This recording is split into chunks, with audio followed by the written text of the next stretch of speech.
The fire crackled against the dark stretch of desert sky, its smoke rising in slow, whispering threads that seemed to carry secrets up to the stars. The cowboy sat silent, his hat tilted low, watching the girl across from him. She sat hunched near the flames, her hands trembling as they clutched the coarse ends of her hair, what was left of it. "They cut it," she whispered, voice breaking like dry wood. Her eyes shone with tears that glistened in the firelight. "They cut my hair to shame me, cowboy. To break me. To make me small." The cowboy had no words at first. He'd seen cattle torn apart by wolves, men bleeding on battlefields, and families crushed under the weight of debt.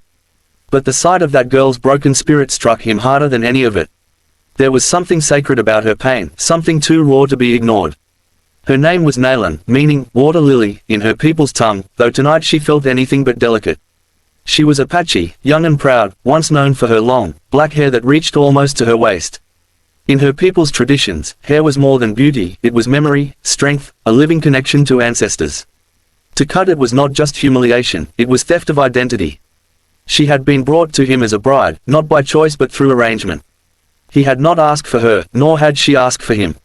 Yet fate, with its cruel sense of humor, had bound their lives together. The rancher, his name was Thomas, was no stranger to hardship.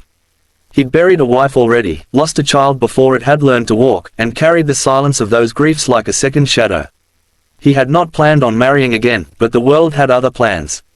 Now here sat this girl, barely 18, stripped of the one thing she held most dear, weeping by the fire on a land that was not hers. Thomas shifted his weight, his boots crunching against the dirt. "Who did this?" he asked quietly, though he already guessed. Her shoulders stiffened. "The town women. They laughed at me. They said an Indian bride was no wife for a cowboy. They cut my hair while I fought and begged. Then they left me in the dust." Her voice cracked, but there was fire beneath the grief. "They wanted me to be less than a woman." Thomas's jaw tightened, a storm gathering in his chest. He could see their smug faces in his mind, the same women who scowled at him when he walked Nalin through the dusty main street, who whispered behind parasols that he'd shamed himself by wedding a savage.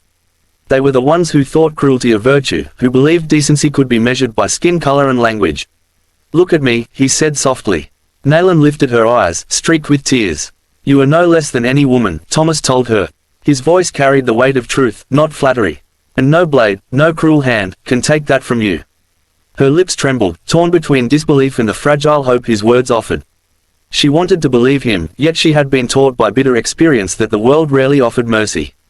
The fire crackled louder, spitting sparks into the cool desert night. The cowboy leaned forward, pulling something from the inside pocket of his coat. It was a small pouch, worn from years of travel. From it, he withdrew a length of leather cord. His hands worked quietly, skillfully, braiding it with practiced ease. When he finished, he held it out to her. "It ain't your hair," he said, "but it's something strong. Something no one can take from you unless you choose to give it." Nalin hesitated, then took it in her trembling fingers. The braid was simple, but each twist of leather spoke of patience and care. She pressed it against her heart, and for the first time that night, the tears that fell from her eyes were not only of sorrow but of something gentler, something like gratitude. The silence between them shifted, no longer heavy but alive with unspoken understanding. For though they were strangers bound by circumstance, in that moment, by the fire, they were simply two souls, one broken, one weary, searching for a reason to believe that kindness still lived in the world. And so began the night when a cowboy's quiet compassion would spark a story of healing, defiance, and a love stronger than shame. Morning came with a red sunrise spilling across the desert sky, painting the mesas gold. Nalin woke with swollen eyes, her shorn hair brushing awkwardly against her cheeks. For a moment, she forgot, reaching to braid it like she had since she was a child. But her hand met only ragged ends, and her throat closed. She turned away so Thomas wouldn't see her weep again. But Thomas noticed everything. He didn't speak of it, though. Instead, he saddled his horse, fixed her a warm biscuit with honey, and left it on the table before stepping outside to tend the cattle. His silence was not distance, it was respect. He had learned long ago that sometimes a man's words heal less than his actions. Nalin sat at the wooden table, staring at the food. Back in her village, the elders always said kindness was like water in the desert, it could come from unexpected places, and when it did, it saved lives. She tasted the honey on her lips and felt, for the first time since her shame, that maybe she would not wither. By noon, she ventured outside. Thomas was repairing a fence, sweat streaking down his back beneath the sun. She watched him a long while before speaking. "Why did you not send me away?" she asked suddenly. He paused, hammer in hand. "Why would I? Because I bring you trouble. The town hates me. They laugh at you for taking me." Thomas set the hammer down, turning to face her fully. His gaze was steady, the kind that made lies shrivel. Let em laugh. Their words don't build my fences, don't ride my horses, don't keep this ranch alive. You're here. That's enough for me. Her heart stuttered. No man had ever said such a thing to her, not even those of her own people. That afternoon, Thomas rode into town for supplies. Against his warning, Nalin asked to go with him. She would not hide anymore. He studied her for a long moment, then nodded. All right, but stay close. The town's main street bustled with wagons and horses, the saloon's piano jingling a reckless tune. Yet as soon as they entered, silence fell like a curtain. Eyes followed them, hard, cold, mocking. A woman near the general store smoked and whispered to her friend, loud enough for Nalin to hear, there goes the cowboy and his squaw. Guess he couldn't find a real wife. Nalin's face burned, but Thomas's jaw tightened. He walked straight into the store, his hand brushing hers just enough to remind her she wasn't alone. Inside, as he gathered flour and coffee beans, the storekeeper cleared his throat. You know, Thomas, he said carefully, folks are saying you'd do better keeping her out of sight. She's only stirring up trouble. Thomas looked him dead in the eye. You sell me supplies or not? The man swallowed, then nodded quickly. When they left, Nalin expected Thomas to be ashamed.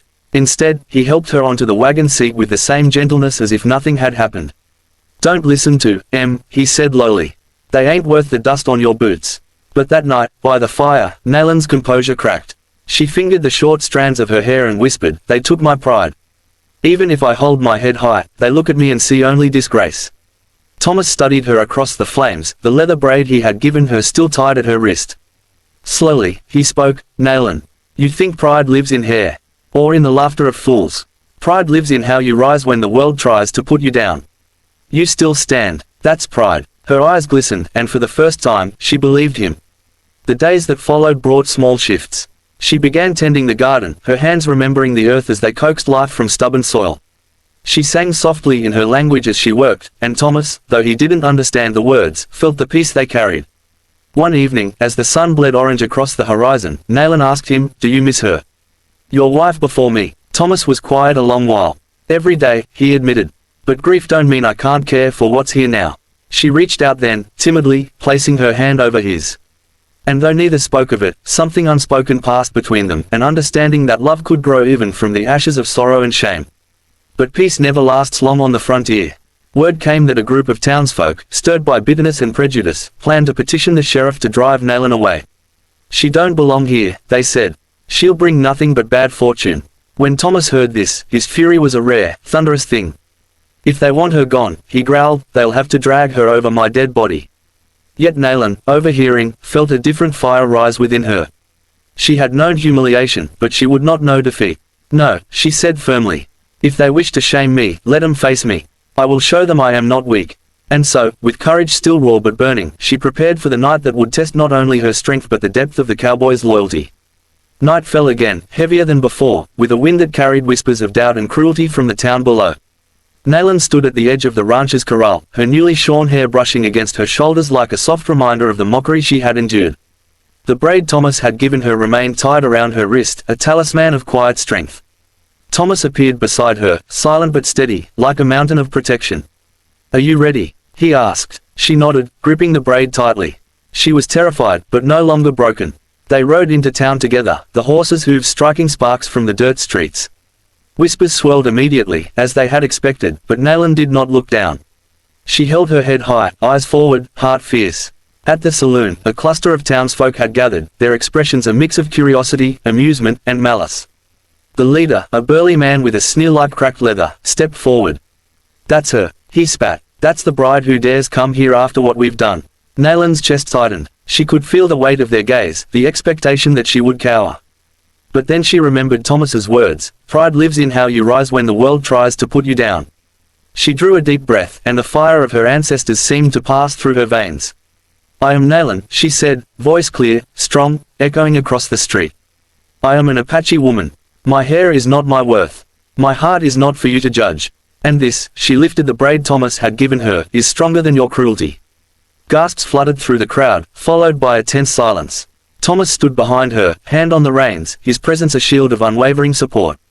The burly man scoffed. Words are easy. Let's see what you've got. Nalin took a step forward. She did not fight, she did not lash out. Instead, she reached into her satchel and pulled out a bundle of herbs, the scent of sage and cedar filling the street. Carefully, she began to light a small fire in the dirt, whispering prayers she had learned as a child. The smoke rose, curling in mesmerizing spirals.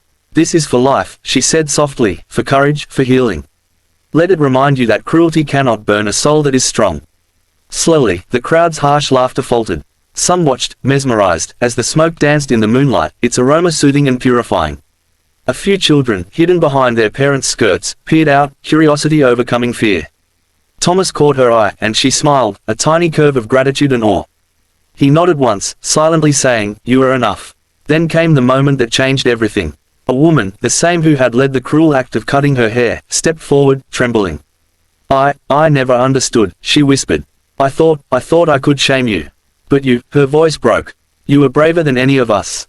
Nalin's heart softened. She reached out a hand, offering forgiveness not with words, but with presence, calm and unwavering. The woman dropped her gaze, tears glistening, ashamed but relieved. Word spread quickly after that night. Nalin's courage became a story in the town, a tale of resilience and dignity that no one could erase. The women who had scorned her began to treat her with respect, children learned that strength could be gentle, and even the burly man who had sneered at her found himself reluctant to speak ill again. Back at the ranch, Nalin and Thomas sat by the fire, the desert sky stretching endlessly above them. She ran her fingers through the short strands of hair that remained, smiling faintly. "I thought I would never feel whole again," she whispered.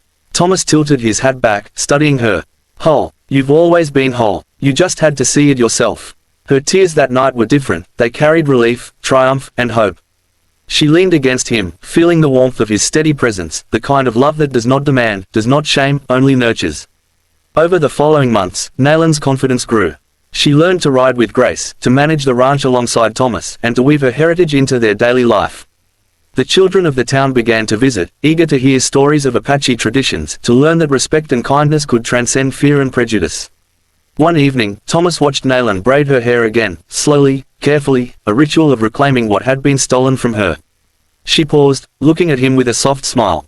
"Do you see?" she asked. "I see," he said quietly, "a woman who can withstand storms, who teaches even the hardest hearts to bend.